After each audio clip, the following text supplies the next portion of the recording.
14 বছর পর যুক্তরাজ্যে নিরঙ্কুশ জয়ের পথে লেবার পার্টি চতুর্থবার এমপি হলেন বঙ্গবন্ধু নাতনি টিউলিপ। জয়ী আফসানা ও রূপা প্রধানমন্ত্রী হচ্ছেন স্টারমার্ক। মাওয়ায় সাজ রব পদ্মা সেতু নির্মাণ প্রকল্পের সমাপনী অনুষ্ঠানে যোগ দেবেন প্রধানমন্ত্রী শেখ হাসিনা। বিকেল 4:30টায় সুধীর সমাবেশ। তিনজন এখানে এর মধ্যে ঘটনাস্থলে মারা যায়, আর 4 জনকে আমরা হাসপাতালে প্রেরণ করি। ফের সড়কে মৃত্যুর মিছিল। দিনাজপুর ও পাবনায় দুর্ঘটনা, নিহত অন্তত 10, আহত 30, প্রাণহানি বাড়ার শঙ্কা। গাজীপুরে মতিউরের 17 কোটি টাকা সম্পদ, স্ত্রী সন্তানদের নামে কিনেছেন কয়েকশো বিঘা জমি, গড়ে তুলেছেন বিলাসবহুল রিসর্ট। এবং ঘোষণা দিয়েও গ্রাহকের পাওনা ফেরত দিচ্ছে না ইভ্যালি। রাসেলের কৌশলে হতাশায় ভুগছেন অনেকে, ঘটেছে আত্মহত্যার ঘটনা। দেখছিলেন শিরোনাম সংবাদ দুপুরের সঙ্গে আছি আমি লিনি আফরোজ।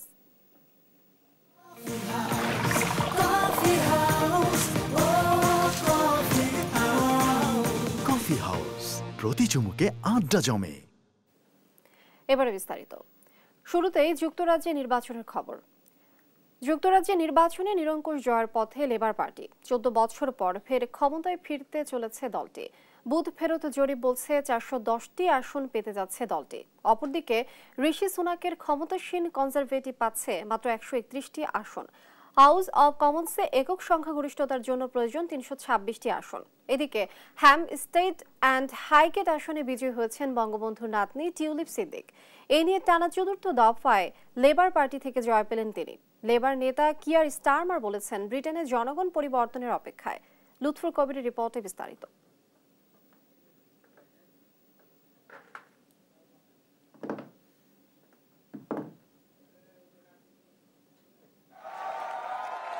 জয়টা ছিল প্রত্যাশিত।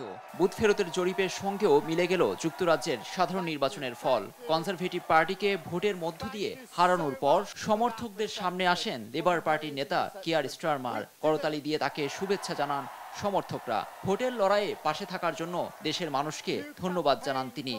4.5 years of work changing the party. যুক্তরাজ্যে টানা 14 বছর পর ক্ষমতায় থেকে ছিটকে গেল কনজারভেটিভ পার্টি। এই পরাজয়ে বিদায় নিতে হবে প্রধানমন্ত্রী ঋষি সুনাককে। পরাজয় মেনে নিয়ে লেবার পার্টির নেতা স্টারমারকে ধন্যবাদ জানান তিনি। 650টির মধ্যে 4 শতাধিক আসনে জয় পেয়েছে লেবার পার্টি, যেখানে ভরাডুবি ব্রিটেনের সবচেয়ে পুরনো রাজনৈতিক দল কনজারভেটিভ পার্টির। এবারের সাধারণ নির্বাচনে সব মিলিয়ে অংশ নিয়েছে প্রায় 98টি রাজনৈতিক দল, যেখানে 30 জনের বেশি বাংলাদেশি প্রার্থী অংশ নেন। রেকর্ড ভেঙে এবার 4515 জন প্রার্থী প্রতিদ্বন্দ্বিতায় নামেন। 317টি আসনে স্বতন্ত্র প্রার্থী 459 জন। লুৎফর কবির, নিউজ ডেস্ক, দেশ টিভি। যুক্তরাজ্যের সাধারণ নির্বাচনে বিপুল ব্যবধানে জয় পেয়েছেন বঙ্গবন্ধু শেখ মুজিবুর রহমানের নাতনি tulip Siddique. Hampstead and Highgate আসনে তার নিকটতম প্রতিদ্বন্দ্বীকে বড় ব্যবধানে হারান শেখ রেহানার মেয়ে। এ নিয়ে লেবার পার্টি থেকে টানা চতুর্থবারের মতো এমপি নির্বাচিত হলেন তিনি। আর জানাচ্ছেন লুৎফর কবির।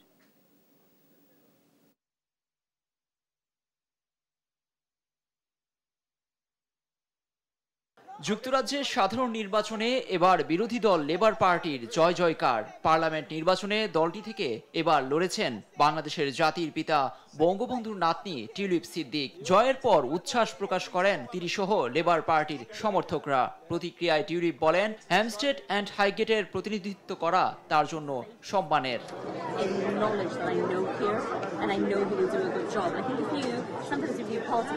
বাংলাদেশের স্থানীয় সময় শুক্রবার সকালেই দেশটির পার্লামেন্টের ওয়েবসাইটে ফলাফল প্রকাশ হয়। হ্যামস্টেড অ্যান্ড হাইগেট আসনে 23,432 ভোট পেয়ে চতুর্থবার সংসদ সদস্য নির্বাচিত হলেন টিউলিপ, যেখানে তার নিকটতম প্রতিদ্বন্দ্বী ডন উইলিয়ামস পেয়েছেন মাত্র 8,462 ভোট। শেখ রেহানার মেয়ে টিউলিপের কাছে ডন উইলিয়ামসের ভরাডুবি হবে আগেই ধারণা করা হচ্ছিল। টিউলিপ বঙ্গবন্ধু কন্যা শেখ রেহানার জ্যেষ্ঠ মেয়ে এবং প্রধানমন্ত্রী শেখ হাসিনার ভাগ্নি। লন্ডনের কিংস কলেজ থেকে পলিটিক্স, পলিসি, গভর্নমেন্টে স্নাতকোত্তর ডিগ্রি লাভ করেন টিউলিপ। মাত্র 16 বছর বয়সেই লেবার পার্টির সদস্য হয়ে মূলধারার রাজনীতিতে জড়ান তিনি। ধারণা করা হচ্ছে এবার মন্ত্রিত্ব পেতে পারেন এই গুণী রাজনীতিক। লুৎফর কবির, নিউজ ডেস্ক, দেশ টিভি। এদিকে যুক্তরাজ্যের সাধারণ নির্বাচনে এবার বাজিমাত করেছেন বাংলাদেশি বংশোদ্ভূত আফসানা বেগম এবং রূপা হক। নির্বাচনে পপুলার অ্যান্ড লাইম হাউস আসন থেকে দ্বিতীয়বার বাজিমাত করেছেন আফসানা। প্রতিদ্বন্দ্বীকে এই আসন থেকে হারিয়েছেন 12,000 ভোটের ব্যবধানে। নিকটতম প্রতিদ্বন্দ্বী গ্রিন পার্টি নাটালি পেয়েছেন 5,975 ভোট। অন্যদিকে লেবার পার্টির হয়ে জিতেছেন আরেক বাংলাদেশি বংশোদ্ভূত রূপা হক। প্রতিপক্ষকে হারিয়েছেন বিপুল ভোটে।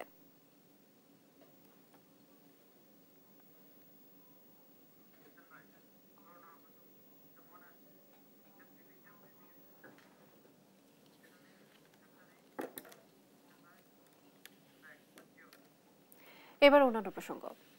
পদ্মা সেতু নির্মাণ প্রকল্পের মেয়াদ শেষের সমাপনী অনুষ্ঠানে আজ যোগ দেবেন প্রধানমন্ত্রী শেখ হাসিনা। পদ্মা সেতুর উত্তর থানা সংলগ্ন মাঠে সুধী সমাবেশে ভাষণ দেবেন প্রধানমন্ত্রী। প্রধানমন্ত্রীর সফর ঘিরে সাজ রব মাওয়ায়। বিকাল 4:30টায় প্রধানমন্ত্রীর এই সুধী সমাবেশে অংশ নেবেন 1,500 অতিথি। পরে টুঙ্গিপাড়ার উদ্দেশ্যে রওনা দেবেন শেখ হাসিনা। সেখানে জাতির জনকের সমাধিতে শ্রদ্ধা জানানোর পাশাপাশি অংশ নেবেন বিভিন্ন কর্মসূচিতে। 2001 সালের 4 জুলাই মাওয়ায় ভিত্তিপ্রস্তর স্থাপন ও নিজস্ব অর্থায়নে নির্মাণ শেষে 2022 সালের 25 জুন পদ্মা সেতুর উদ্বোধন করেন শেখ হাসিনা। পরে 2023 সালের 10 অক্টোবর চালু হয় রেলপথ। বাকি ছিল নদী শাসন সহ কারিগরি কিছু কাজ। এখন প্রকল্পের সেসব কাজও সম্পন্ন হয়ে গেছে। প্রকল্পটি সমাপ্তির জন্য মাননীয় প্রধানমন্ত্রী আজকে আসছেন, যে এই সফল সমাপ্তির একটি আয়োজন করা হয়েছে। তো এটি মূল উদ্দেশ্য। দুইটা কোম্পানি, বড় কোম্পানি দুইটা, একটা মেইন ব্রিজ, একটা রিভার ট্রেনিং। কাজে এদের বিদেশি এক্সপার্ট থাকে, আমাদের বিদেশি এক্সপার্ট আছে। একবার আপনি বললে চাইলেন 800 কোটি লাগবে, আমরা পাবা না, তোমার ডকুমেন্ট নাই।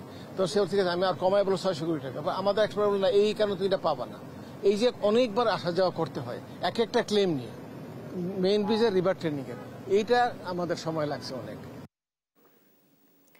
পদ্মা সেতু নির্মাণ প্রকল্পের মেয়াদ শেষের সমাপনী অনুষ্ঠানে আজ যোগ দেবেন প্রধানমন্ত্রী শেখ হাসিনা। বিকাল 4:30টায় পদ্মা সেতুর উত্তর থানা সংলগ্ন মাঠে সুধী সমাবেশে ভাষণ দিবেন প্রধানমন্ত্রী। সেখানে আছেন সহকর্মী জয় যাদব, সরাসরি যুক্ত হচ্ছেন তিনি আমাদের সঙ্গে। জয়, এর আগে কিন্তু আপনি জানিয়েছিলেন, এখনকার অবস্থা আপনি জানাবেন, কি বিস্তারিত দেখছেন বা কি পরিস্থিতি?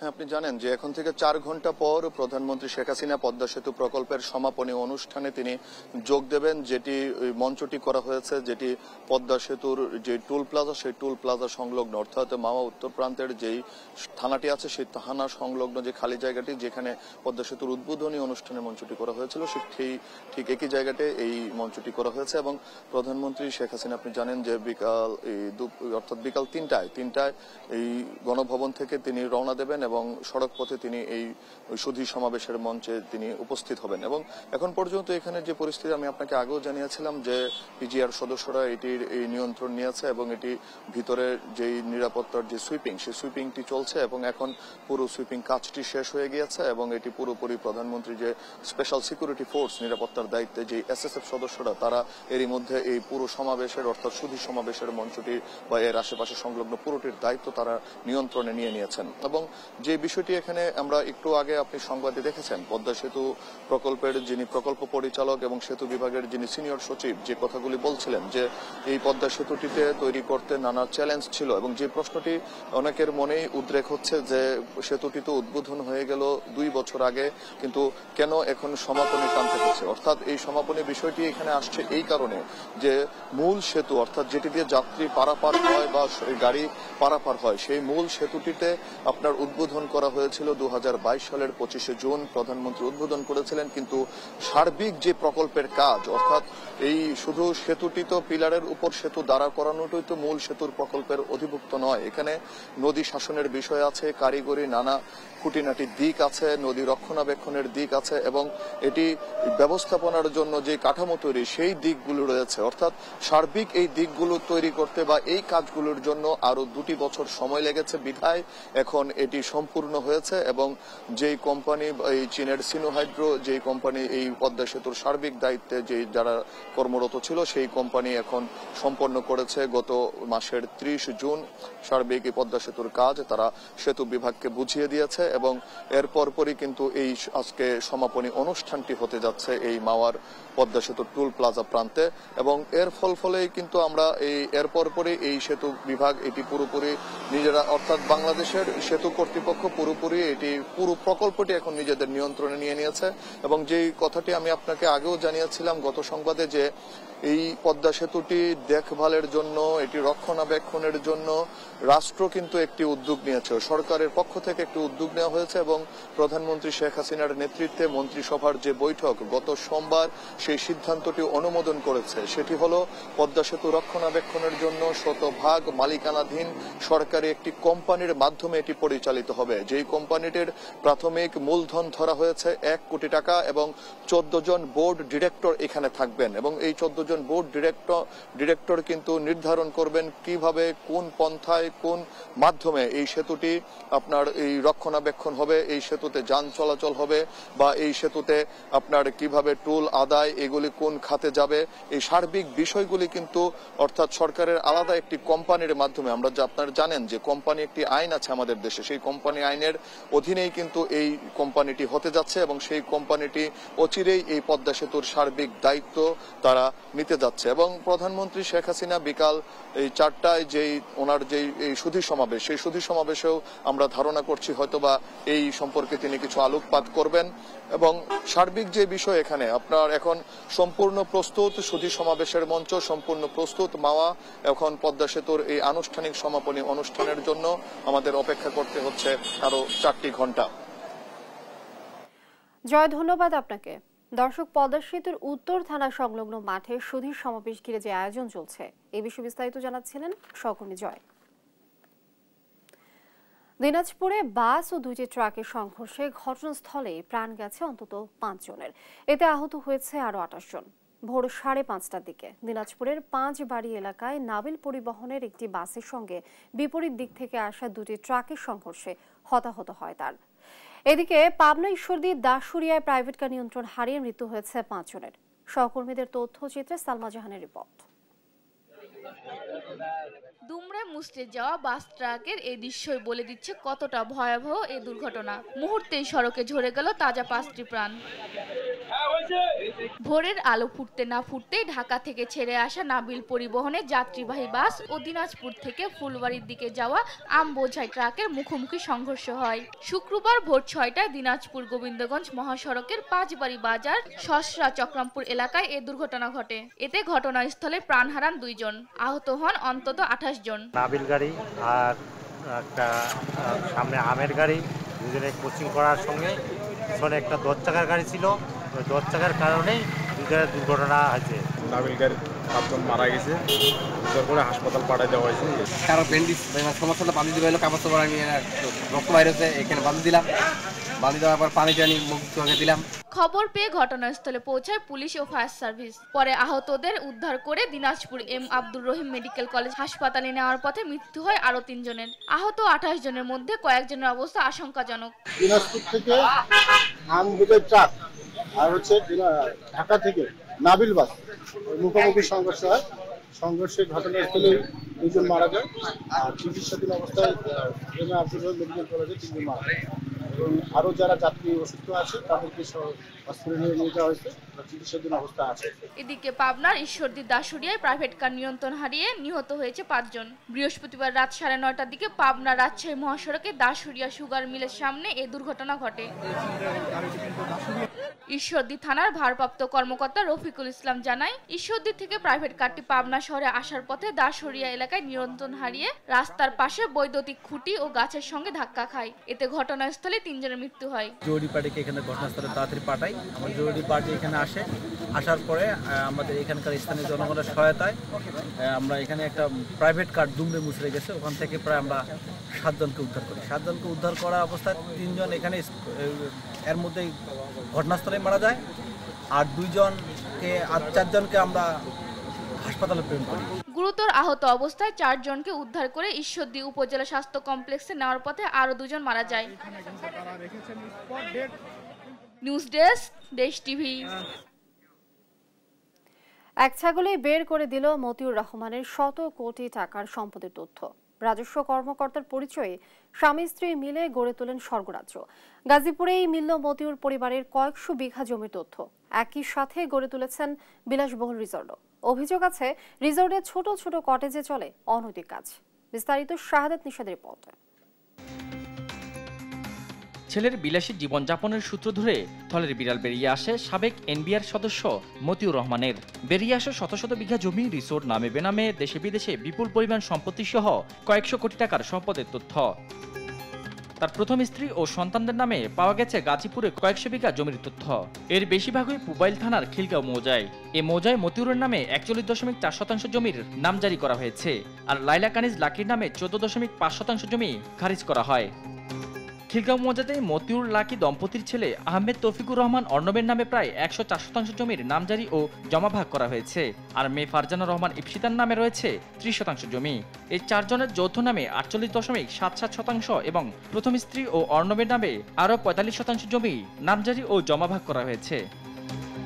এছাড়া লাইলার নামে বেনামে গাজীপুরে 5 কাঠা, বাহাদুরপুরে 27%, মেঘদুবিতে 6.60% এবং ধোপাপাড়ায় 17% জমির তথ্য পাওয়া গেছে। তার সম্পদের তালিকায় পাওয়া যায় গাজীপুরের আপন ভবন, পিকনিক অ্যান্ড শুটিং স্পট। 100 টাকা মূল্যের টিকিট কেটে প্রবেশ করতে হয় রিসোর্টটিতে। ভেতরে রয়েছে বিভিন্ন রাইড সহ অসংখ্য স্থাপনা, রয়েছে 28টি কটেজ। এক রাতের জন্য প্রতিটি কটেজে ভাড়া 7,000 টাকা। একান্ত সময় কাটানোর জন্য পারফেক্ট এই রিসোর্টটি। 60 বিঘা জমির ওপর গড়ে তোলা রিসোর্টটিতে 35 বিঘার মালিক মতিউর ও লাইলা কানিজ লাকির। যদিও দায়িত্বরত কেউই এ নিয়ে ক্যামেরার সামনে কথা বলতে রাজি হননি। স্থানীয়রা জানান রিসোর্টটি পরিচালনা করেন লাইলা কানিজ লাকি। 35 বিঘার সাথে স্থানীয়দের কাছ থেকে আরও জমি বার্ষিক ভাড়া ভিত্তিতে গড়ে তোলা হয় আপন ভবন।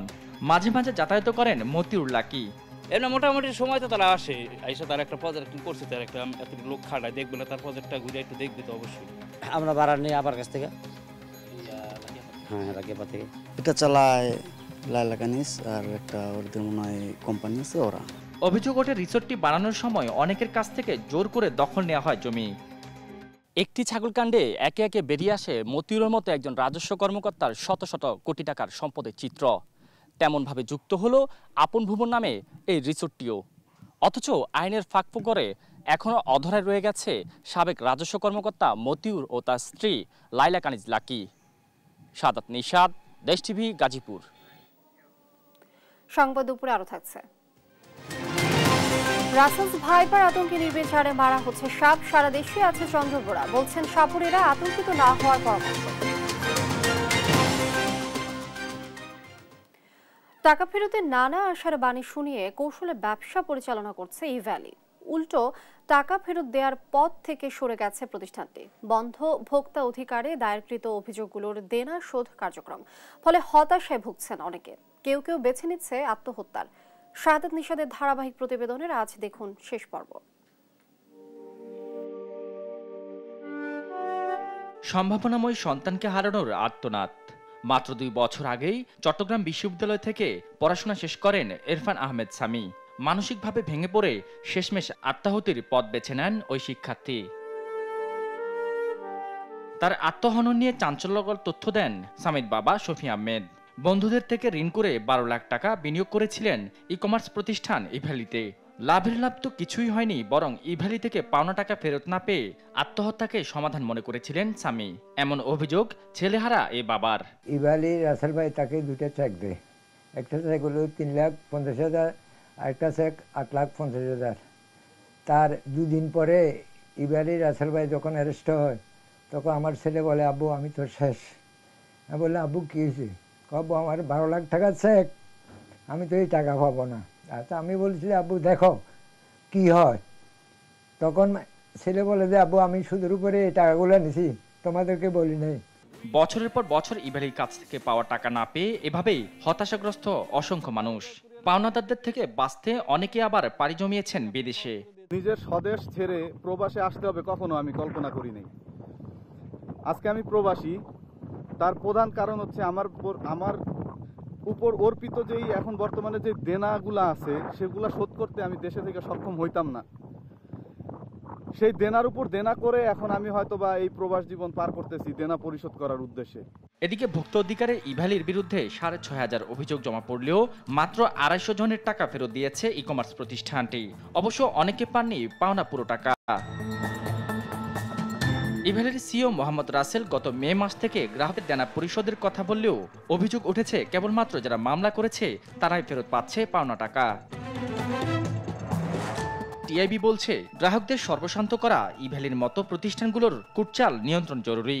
কিন্তু এটার মধ্যে যে আইনি কাঠামো সেখানে দুর্বলতার কারণে যে অবস্থা সৃষ্টি হয়েছিল যার ফলে গত বেশ কয়েক বছর যাবৎ এই যে বিভিন্ন প্রতারণার যে কাহিনী উত্থাপিত হয়েছে সেটি কিন্তু কর্তৃপক্ষ জানেন। তার উপর ভিত্তি করে কোনো কার্যকর পদক্ষেপ যেহেতু একদিক থেকে আইনি কাঠামোকে আরও পর্যাপ্ত সুদৃঢ় করার জন্য উদ্যোগ গ্রহণ করা হয়নি, অন্যদিক থেকে যতটুকু আইনি সক্ষমতা আছে প্রাতিষ্ঠানিক সক্ষমতা আছে সেটাকে ব্যবহার করে যারা এই অনিয়মগুলো করেছিলেন প্রতারণাগুলোর সাথে যারা জড়িত ছিল বাস্তবে কোনো দৃষ্টান্তমূলক জবাবদিহিতা নিশ্চিত করা যায়নি। সেই কারণে কিন্তু আবার নতুন এরকম একই ধরনের ব্যবসা বা একই রকমের উদ্যোগ আমরা দেখতে পাচ্ছি একের পর এক, এবং সেটা আবার বিভিন্ন নতুন অভিনব কায়দায় হচ্ছে, যার কারণটাই হচ্ছে যে এটাকে নিয়ন্ত্রণ প্রতিরোধ করার জন্য কার্যকর পদক্ষেপ গৃহীত হয়। কাজে দায় আমাদের সংশ্লিষ্ট কর্তৃপক্ষ তো অবশ্যই নিতে হবে। নতুন উদ্যমে চলার পরও বন্ধ হয়নি ইভ্যালির প্রতারণা। পণ্যের অর্ডার নিয়ে কুরিয়ার চার্জ কেটে সে পণ্য অনেক সময় ডেলিভারি পান না গ্রাহক। আবার কুরিয়ার চার্জ ফেরত দেওয়ার কথা থাকলেও সে টাকাও ফেরত দেন না তারা। শাহাদাত নিশাত, দেশ টিভি, ঢাকা। কোটা বিরোধী আন্দোলনে নেতৃত্ব দেয়া এক ছাত্রকে ঢাকা বিশ্ববিদ্যালয়ের অমর একুশে হল থেকে বের করে দেওয়ার অভিযোগ উঠেছে হল ছাত্রলীগ নেতাদের বিরুদ্ধে। ভুক্তভোগী ওই শিক্ষার্থী জানায় বৃহস্পতিবার মধ্যরাতে হল ছাত্রলীগের পদ প্রত্যাশী ছাত্রলীগের কিছু নেতা তাকে হল ছাড়ার নির্দেশ দেয়। পরে সাধারণ ছাত্ররা তার পাশে দাঁড়ায়। অবশ্য ছাত্রলীগের কেন্দ্রীয় নেতারা জানান তাকে হল ছাড়া নির্দেশনা দেওয়ার বিষয়ে জানেন না।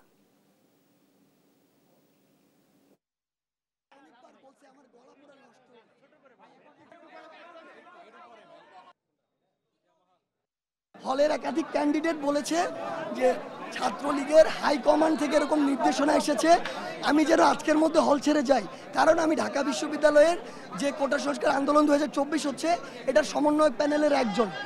এরপরে যেটা হয় যে ছাত্রলীগের হাইকমান্ডের পক্ষ থেকে আমার সাথে যোগাযোগ করা হয় যে কোন একাধিক ক্যান্ডিডেট এই কাজটা করেছে, কেন তারা নামটা ব্যবহার করছে, কারণ ছাত্রলীগের হাইকমান্ডের কথা হচ্ছে যে আজকে তাদের সাথে তাদের কোনো কমিউনিকেশনই হয়নি। দেখছেন সংবাদ দুপুর।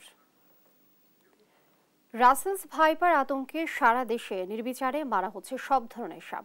সাভারে বেদে পল্লীর প্রবীণ সাপুরেরা জানান দীর্ঘদিন ধরে দেশের বিভিন্ন প্রান্তে দেখেছেন চন্দ্রবোড়া বা রাসেলস ভাইপার। ছোবলে ক্ষিপ্রতার কারণে সবসময় সতর্ক থাকেন তারা। এই সাপ নিয়ে আতঙ্কে জেলেরাও। আর বিশেষজ্ঞরা বলছেন সম্প্রতি এই সাপে কাটার কিছু তথ্য পাওয়া গেলেও তা আতঙ্ক ছড়ানোর মতো নয়। বিস্তারিত হাসান মাহমুদের রিপোর্টে। বর্ষায় টইটুম্বুর বংশী নদী, বুক চিরে চলছে ইঞ্জিন নৌকা। তবে বেদেদের সারি বাঁধা ভাসমান নৌকার উপস্থিতি নেই আগের মতো। দূরের উত্তরণ সিটিতে আবাস হয়েছে ভূমিহীন বেদেদের। সন্ধ্যা নামার আগে ভরা নদীতে জাল ফেলার প্রস্তুতি নিচ্ছেন সুখচান রাজবংশী ও ভাগ্যধন রাজবংশী। বংশ পরম্পরায় মাছ ধরেই জীবিকা নির্বাহ করেন তারা। এতদিন দিন রাতে অনেকটা নির্ভয়ে জাল ফেললেও সোশ্যাল মিডিয়ায় তৈরি হওয়া রাসেলস ভাইপার আতঙ্কের ছাপ পড়েছে তাদের মধ্যেও। রাসেল ভাইপার নাকি সাপ, এই সাপ আমরা দেখি নাই, কিন্তু আমরা সবাই এটার থেকে ভয়ভীতির ভিতরে আছি। দূরে হাপ কালি হাপ তাই না, এগুলি আমরা দেখছি। এরপরও জীবিকার তাগিদে নদীতে নামছেন তারা। মাইটা ধরা সাপ এগুলো আসতো, কিন্তু বিষাদর সাপ পানিতে থাকে না। একইভাবে বেদেপাড়ার বিকেলের আড্ডায় আলোচনার বিষয় চন্দ্রবোড়া বা রাসেলস ভাইপার। বয়োজ্যেষ্ঠ সফিরুদ্দিন সর্দার জানান সাপ যত বিষধর হোক কৌশলে ধরতে পারেন তারা, তবে চন্দ্রবোড়া নিয়ে কোনো ঝুঁকি নিতেন না। ওই বন্যাকালে ওই সরে সরে থাকে বেশি, আমাদের এলাকায় নাই দাদা এই সাপটা। আমরা এগুলা ধরিও না ভাই, আমরা দুই একটা রাখি খেলা দেখাবার লেগে রাখতাম আগে অন্য সাপ। একসময় দেশে বিলুপ্ত প্রায় ধারণা করা হতো এই সাপকে, তবে সাভারের নামাবাজার এলাকায় সাপুরের বাক্সে দেখা মিলল রাসেলস ভাইপারের। স্থলে বসবাস করা বিষধর 10টি সাপের তালিকায় নেই চন্দ্রবড়া বা রাসেলস ভাইপার। গায়ের রং, চারিত্রিক বৈশিষ্ট্য আর ক্ষিপ্রতার কারণেই বেশি ভয় মানুষের। অন্য সব সাপ মানুষের উপস্থিতি দেখলেই দ্রুত পালিয়ে যায় বা হিস হিস শব্দ করে, কিন্তু চন্দ্রবড়া না পালিয়ে ভয়ে কুণ্ডলি পাকিয়ে বসে। খুব কাছে না গেলে তেড়ে এসে কামড়ায় না অলস প্রকৃতির এই সাপটি। বিশেষজ্ঞরা বলছেন বিলুপ্তপ্রায় এ সাপ ফিরে আসা পরিবেশের জন্য ইতিবাচক, তবে আতঙ্কিত হওয়ার মতো পরিস্থিতি তৈরি হয়নি বলেও জানান তারা। কৃষকও এখন মাঠে যেতে ভয় পাচ্ছেন এই চন্দ্রবড়া সাপের কারণে, কিন্তু এটি তো আগেও যেমন ছিল এখনও তেমনই আছে। তো যার ফলে এটি আসলে এই ভয়ের কারণে যদি আমাদের ফসল উৎপাদন কমে যায় সেটিও তো আমাদের জন্য ক্ষতিকর কারণ হয়। অনেক সময় ভয় পেলে পেঁচিয়ে থাকে, তো সেই পেঁচিয়ে থাকে যখন, তখন কেউ যদি অসতর্কতাবশত সেই সাপের গায়ে পা দেয় তাহলে সে দংশন করতে পারে। দেশে 100-র বেশি সাপ থাকলেও স্থলের 16 থেকে 17টি মানুষের জন্য কিছুটা বিপজ্জনক। এ অবস্থায় নির্বিচারে সাপ মারা পরিবেশের জন্য বড় বিপদ ডেকে আনতে পারে বলেই সতর্ক করছেন বিশেষজ্ঞরা। হাসান মাহমুদ, দেশ টিভি, ঢাকা। ভোলার সড়ক মহাসড়কে দাপিয়ে বেড়াচ্ছে 10,000-এর অধিক 3 হুইলার। মহাসড়কে এসব যান চলাচলের অনুমতি না থাকলেও অনেকটা বেপরোয়া ভাবে চলছে অবৈধ এসব যানবাহনগুলো। দর্শক, এই বিষয় নিয়ে আরো জানাতে বিস্তারিত জানবো আমরা। ভোলা থেকে সরাসরি যুক্ত হচ্ছেন সহকর্মী ছোটন সাহা। ছোটন, লাইসেন্সবিহীন এই যানগুলোকে নিয়ন্ত্রণে আনতে কোনো পদক্ষেপ কি নেওয়া হয়েছে কিনা সে বিষয়টি জানাবেন। লিনিয়া, ভোলার যে সড়ক এবং মহাসড়ক রয়েছে এ সমস্ত সড়কগুলোতে কিন্তু এখনো দাবড়িয়ে বেড়াচ্ছে এই যে 3 হুইলার, এবং আমি এখন রয়েছি ভোলা লক্ষ্মীপুর বরিশাল সড়কের ভোলা অংশে।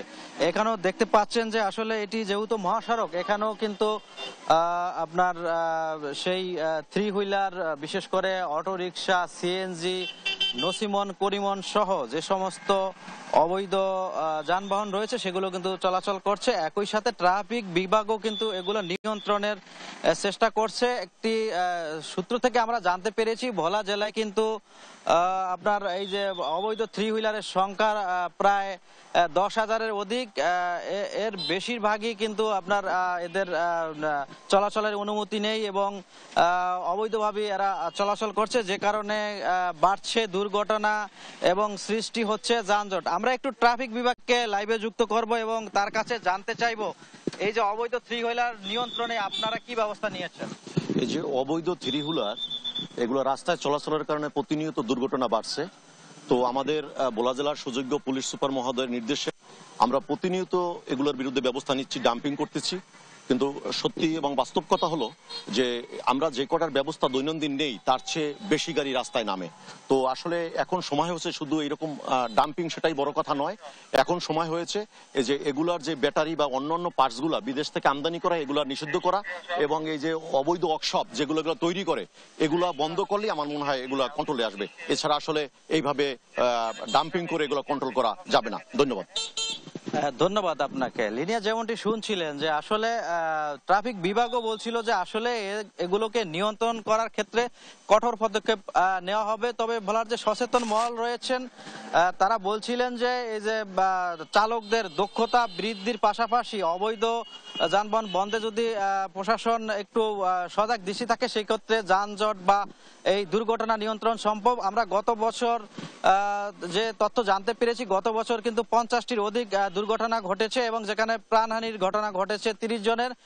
তবে এ পর্যন্ত আজকে এ বছরে যে গত 6 মাসে কিন্তু তথ্য আমরা নিরাপদ সড়ক চাই নিশ্চয়ের কাছে জানতে চেয়েছি, তারা আসলে সুনির্দিষ্ট কোনো তথ্য দিতে পারেনি। তবে গণমাধ্যমে প্রকাশিত যে তথ্য সের মাধ্যমে আমরা যেমনটি জানতে পেরেছি 30-টির অধিক দুর্ঘটনা ঘটেছে এবং এই দুর্ঘটনায় কিন্তু আপনার 8 থেকে 10 জনের মৃত্যুর ঘটনা ঘটেছে, যার বেশিরভাগ কিন্তু 3 হুইলার দ্বারাই সংঘটিত হয়েছে এমনটি আমরা জানতে পেরেছি। তো আসলে যারা দায়িত্বপ্রাপ্ত রয়েছে এইগুলো নিয়ন্ত্রণের ক্ষেত্রে ভোলা শহরের জন্য যে পৌরসভা এবং পুরো জেলার জন্য যে জেলা প্রশাসন, এদের আসলে আরো বেশি নজরদারি থাকলে হয়তো এটি নিয়ন্ত্রণ আনা সম্ভব বলে যে সচেতন মহল তারা মনে করছেন। তো এ ছিল আমার কাছে লিনিয়া যে ভোলাতে যে 3 হুইলারে যে দৈর্ঘ্য বৃদ্ধি পেয়েছে তা নিয়ে সর্বশেষ তথ্য।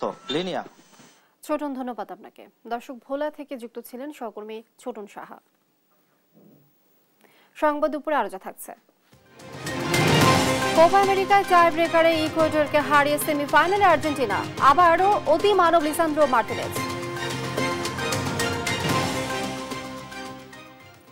নির্মাণের 20 থেকে 25 বছর পেরিয়ে গেলেও সংস্কার করা হয়নি বরগুনায় 245টি লোহার সেতু।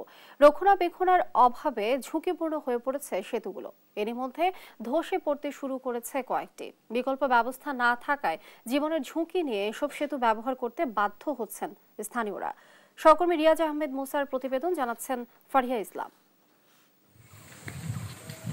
হালকা যান চলাচল প্রকল্পের আওতায় 2002 সালে বরগুনা সদর উপজেলার পটকাখালী সড়কে একটি সেতু নির্মাণ করে এলজিইডি। এরপর গত 22 বছরেও সংস্কার করা হয়নি এটি। এতে 2 বছর আগে হঠাৎ করে খালের মধ্যে ধসে পড়ে সেতুটির একাংশ। শুধু একটি সেতু নয়, রক্ষণাবেক্ষণের অভাবে বরগুনায় স্থানীয় সরকার প্রকৌশল অধিদপ্তর নির্মিত 245টি লোহার সেতু চলাচলের অনুপযোগী হয়ে পড়েছে। ধসে পড়া সেতুতে স্থানীয়রা বাঁশ, সুপারি গাছ দিয়ে সাঁকো নির্মাণ করে ঝুঁকি নিয়ে করছেন যাতায়াত। এই ব্রিজটা দিয়ে কিছুদিন আগে দুইজন একটা বাচ্চা পড়ে গেছে, তারপর একটা মহিলা পড়ে গেছিল। অনেক ভোগান্তিতে পড়তে হয় আমাদের এটা দিয়া। এখন যদি এই ব্রিজটি নতুন করে আবার নির্মাণ করা হয় আগের মতন, তাইলে গ্রামের সবার উপকার হয়। সাইকেলটা নিয়ে ডেলি 4 বার অফিস করি, কান্দে করে নেই, কান্দে করে আনি এবং সুপারি গাছ দিলে 3 থেকে 4 মাসের বেশি হয় না। স্থানীয়দের অভিযোগ, সংশ্লিষ্টদের উদাসীনতার কারণে ভোগান্তি পোহাতে হচ্ছে এলাকাবাসীর। বাড়ছে প্রাণহানির ঝুঁকি। এটা মেরামতের জন্য ইতিপূর্বে আমরা অনেকের কাছে গিয়েছি, কিন্তু আসলে কোনো কর্ণপাতই করা হয় না। এখানে যারা স্কুল কলেজে পড়ে এবং বৃদ্ধ বয়স্ক যারা আছে তাদেরও সমস্যা হচ্ছে এবং আমাদেরও হচ্ছে, কারণ এই ব্রিজটা পার হতে আমাদের অনেক রিস্ক, ভোগান্তি পোহাতে হচ্ছে।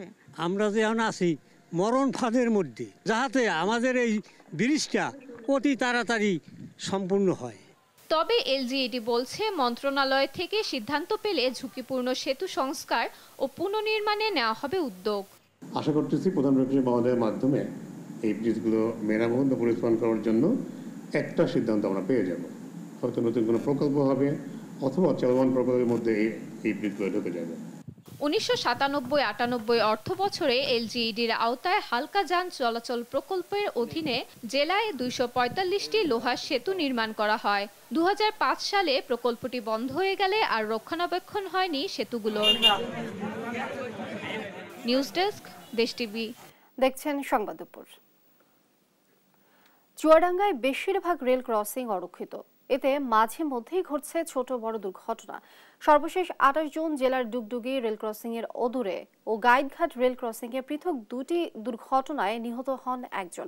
এসব অরক্ষিত ক্রসিং বিষয়ে কথা বলতে রাজি হয়নি রেল কর্মকর্তারা। সহকর্মী খায়রুজ্জামান সেতুর তথ্য ভিডিও চিত্রে ফারজানা ইসলামের ডেস্ক রিপোর্ট। চুয়াডাঙ্গার দর্শনা থেকে কুষ্টিয়া পোড়াদহ ও বাংলাদেশ ভারত সীমান্ত পর্যন্ত রেলপথ রয়েছে 42.65 কিলোমিটার।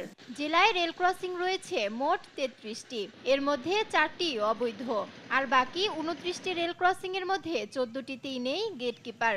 এ কারণে প্রতিনিয়তই ঘটছে দুর্ঘটনা, পাল্লা দিয়ে বাড়ছে হতাহতের সংখ্যা। রেল ক্রসিংগুলোকে সুরক্ষিত করতে দীর্ঘদিনেও কার্যকর পদক্ষেপ নেয়নি রেলওয়ে কর্তৃপক্ষ। সবশেষ গত 28 জুন ড্রাগন ফল ভর্তি আলম সাধু নিয়ে অবৈধ গাইডঘাট রেল ক্রসিং পার হয়ে যাওয়ার সময় গুরুতর আহত হয় একজন। একই দিনে ডুগডুগি রেল ক্রসিং এ ট্রেনে কাটা পড়ে নিহত হয় আরো একজন। অ্যাক্সিডেন্ট হয়েছে। এখন এই যে বিভিন্ন লোকের মুখে শোনার পর দেখলাম, এখন আমাদের যেটা অনুমান, যেহেতু এর পাশে একটা হাটও হয়, এখানে লোকজন সবসময় থাকে, সেহেতু এখানে একটা আপনার রেল গেট ক্রসিংয়ের জন্য রেল গেট হওয়া মোটামুটি প্রয়োজন, এটা আমরা মনে করি। অরক্ষিত এসব রেল ক্রসিং এ নেই গেটম্যান।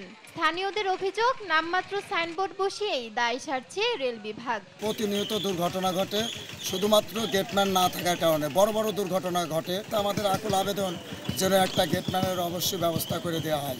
রেল গেট ক্রসিং হইতে সমাজে খুব অসুবিধা, মানুষের ভয়াবহভাবে পারাপার হয়। এদিকে অরক্ষিত এসব রেল ক্রসিং এর বিষয়ে কথা বলতে রাজি হয়নি সংশ্লিষ্ট দপ্তরের কোনো কর্মকর্তাই। যে এটা আমাদের বলতে নিষেধ করে দিয়েছে আমাদের ঊর্ধ্বতন কর্তৃপক্ষ, তাহলে আমি তার দিয়ে ভায়োলেট করে এটা কেন বলবো? তাহলে আমি কি বলতে চাই? আমার স্যার নিষেধ করছে, তাহলে স্যার নিষেধ করছে এই কথাটাও তো বলা যাচ্ছে না। সরকারি কর্মকর্তারা যে কোনো গণমাধ্যমে কোনো বক্তব্য দিতে পারবো না, এটা একটা ইয়াও জারি হয়েছে, প্রজ্ঞাপনও আছে।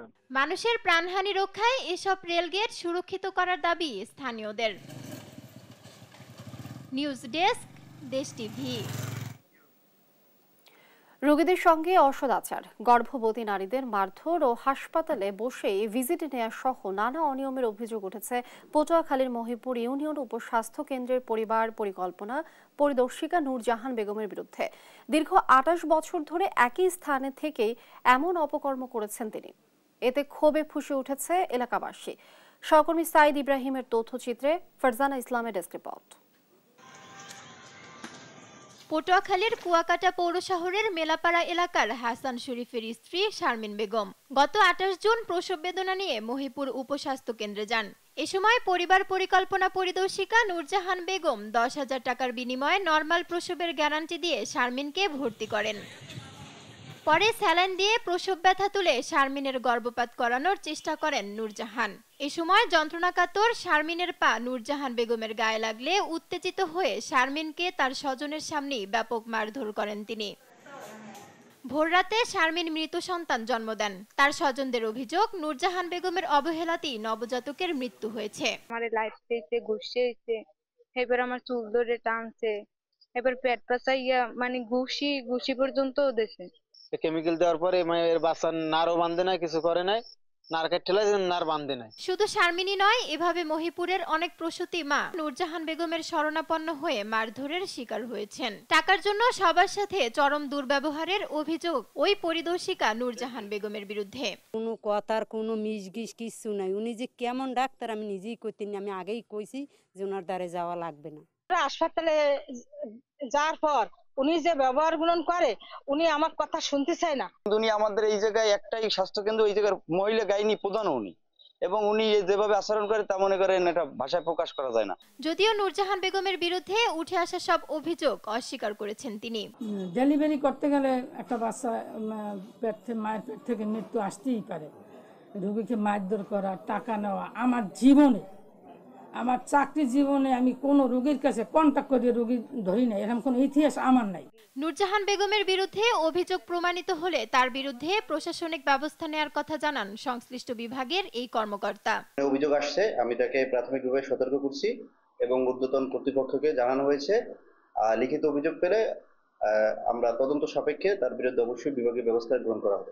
মহিপুর উপস্বাস্থ্য কেন্দ্রে সেবার মান বাড়াতে কার্যকরী পদক্ষেপ নেওয়ার দাবি এলাকাবাসীর। নিউজ ডেস্ক, দেশ টিভি। ইউরো ফুটবলে কোয়ার্টার ফাইনালের হাই ভোল্টেজ ম্যাচে রাতে মাঠে নামছে বড় জায়ান্টরা। প্রথম ম্যাচে স্টুটগার্ট অ্যারেনায় রাত 10টায় মুখোমুখি হবে দুই জায়ান্ট, জার্মানি ও স্পেন। সেমিফাইনালে উঠতে মুখে থাকবে দুই দলই। দ্বিতীয় কোয়ার্টার ফাইনালে ফ্রান্সের বিপক্ষে মাঠে নামবে পর্তুগাল। রাত 1টায় শুরু হবে ম্যাচটি। তৌসিফুল হাসানের রিপোর্ট। স্পেন জার্মানি দুই ইউরোপিয়ান জায়ান্ট মুখোমুখি ইউরোর শেষ 8-এ। জার্মানির মুসিয়ালা হাভার্টসরা আর স্পেনের নিকো উইলিয়ামস ও লামিন ইয়ামালরা উত্তাপ ছড়াবেন মাঠে। ডু অর ডাই ম্যাচের ঝাঁজ দেখবে ফুটবল বিশ্ব। নাগেলসম্যানের দলের আক্রমণ ভাগে আলো ছড়াচ্ছেন বায়ার্নের জামাল মুসিয়ালা। 4 ম্যাচে অসাধারণ ড্রিবলিংয়ের পাশাপাশি গোলও করেছেন 3টি। ফ্লোরিয়ান ভির্টস ও হাভার্টসের পাশাপাশি দলের একাদশে ফিরতে প্রস্তুত লিরয় সানেও। অন্যদিকে স্পেনের ফরওয়ার্ডরাও জার্মান ডিফেন্সে চির ধরাতে সক্ষম। তরুণ খেলোয়াড় ইয়ামাল, নিকো উইলিয়ামস গোলের পাশাপাশি গোলের যোগানেও অবদান রাখছেন। গেল ম্যাচে জর্জিয়াকে 4-1 গোলে উড়িয়ে দিয়ে কোয়ার্টার ফাইনাল নিশ্চিত করেছে কোচ লুই দে লা ফুয়েন্তের শিষ্যরা।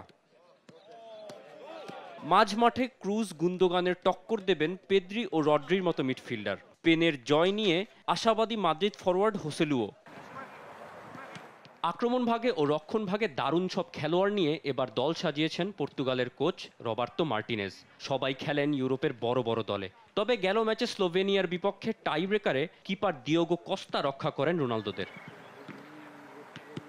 সবচেয়ে বেশি শট নিয়ে আসরে এখন পর্যন্ত কোনো গোলের দেখা পাননি রোনালদো। ফ্রান্সের বিপক্ষে গোলের জন্য তার উপর অনেকটাই নির্ভর করবে দল। কোচ চাইলে কাজে লাগাতে পারেন লিভারপুল ফরওয়ার্ড জোটাকেও। গোলের যোগান দেওয়ার জন্য আছেন Cancelo, Rafael Leao, Bernardo Silva, Bruno ফার্নান্দেজের মতো খেলোয়াড়। রক্ষণভাগে কিছুটা নড়বড়ে পর্তুগাল। রুবেন ডিয়াস ও পেপেকে আরও সতর্ক থাকতে হবে গ্রিজমান এমবাপেদের বিপক্ষে। অন্যদিকে বেলজিয়ামকে হারিয়ে শেষ 8-এ এসেছে ফ্রান্স। ব্লুজদের আক্রমণভাগে আছে গ্রিজমান, থুরাম, টেম্বেলে, এমবাপের মতো খেলোয়াড়। রক্ষণভাগে ফরাসি জার্সি গায়ে দারুণ শুরু করেছেন তরুণ উইলিয়াম সালিবা।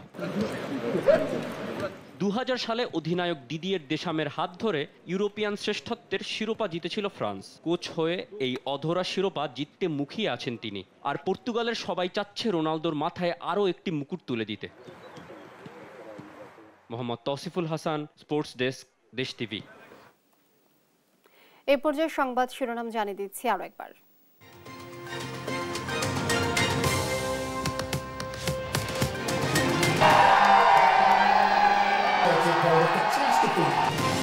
চোদ্দ বছর পর যুক্তরাজ্যে নিরঙ্কুশ জয়ের পথে লেবার পার্টির চতুর্থবার এমপি হলেন বঙ্গবন্ধু নাতনি টিউলিপ। জয়ী আফসানা ও রূপা প্রধানমন্ত্রী হচ্ছেন স্টারমার্ক। মাওয়ায় সাজ রব পদ্মা সেতু নির্মাণ প্রকল্পের সমাপনী অনুষ্ঠানে যোগ দেবেন প্রধানমন্ত্রী শেখ হাসিনা। বিকেল 4:30টায় সুধীর সমাবেশ। তিনজন এখানে এর মধ্যে ঘটনাস্থলে মারা যায়, আর 4 জনকে আমরা হাসপাতালে প্রেরণ করি। ফের সড়কে মৃত্যুর মিছিল। দিনাজপুর ও পাবনায় দুর্ঘটনায় নিহত অন্তত 10, আহত 30, প্রাণহানি বাড়ার শঙ্কা। গাজীপুরে মতিউরে 100 কোটি টাকার সম্পদ স্ত্রী সন্তানদের নামে কিনেছেন কয়েকশো বিঘা জমি, গড়ে তুলেছেন বিলাসবহুল রিসোর্ট। এবং ঘোষণা দিয়েও গ্রাহকের পাওনা ফেরত দিচ্ছে না ইভ্যালি। রাসেলের কৌশলে হতাশায় ভুগছেন অনেকে, ঘটেছে আত্মহত্যার ঘটনা। এই ছিল এখনকার সংবাদ দুপুর। পরের বুলেটিন দেখার আমন্ত্রণ রইল। এছাড়া দেশ টিভি সর্বশেষ সব খবর পেতে ভিজিট করুন www.desh.tv। ফেসবুকে আমাদের সঙ্গে যুক্ত থাকুন দেশ টিভি অথবা দেশ টেলিভিশন পেজে। এছাড়া সর্বশেষ সব ভিডিও পেতে ইউটিউবে আমাদের হ্যান্ডেল @দেশ টেলিভিশন অথবা @দেশ টিভি নিউজ লিখে সার্চ করুন। ধন্যবাদ সবাইকে।